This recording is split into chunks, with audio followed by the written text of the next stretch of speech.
First thing, in a bowl of all-purpose flour, add half a teaspoon of salt, and I already have the cold butter cut up into chunks, so just dump that in too.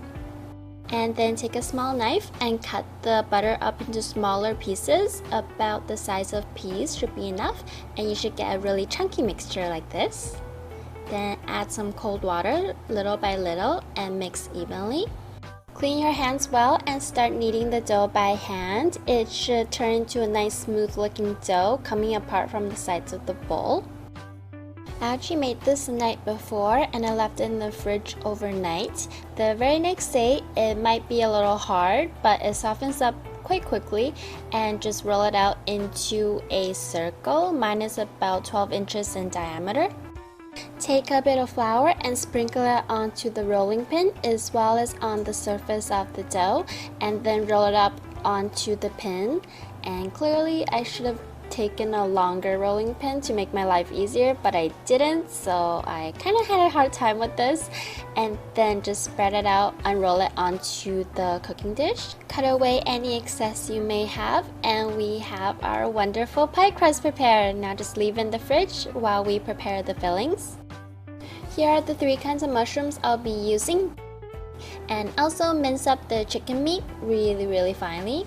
My arm was sore after this. And then I added some salt, pepper, and sake to the chicken. In a frying pan, melt some butter and add in the minced chicken from earlier. Stir fry it until it turns nice and flaky, and add the burdock root. Then here are the mushrooms that I sliced up, and add those in too. Season with a tiny bit of soy sauce and keep stir frying until most of the moisture is gone. Preparing the liquid, scramble some eggs and add in the soy milk, and also dissolve a tablespoon of miso and add that in too. Also add some black pepper to taste. And finally, putting it all together, retrieve the pie crust from the fridge and dump in the fillings, and also the liquid, pour it on top.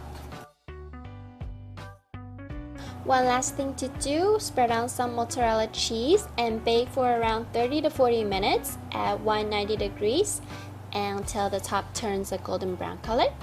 And here we have it, our super cheesy burdock quiche is complete. Ooh, so soft and crispy at the same time. Time to dig in.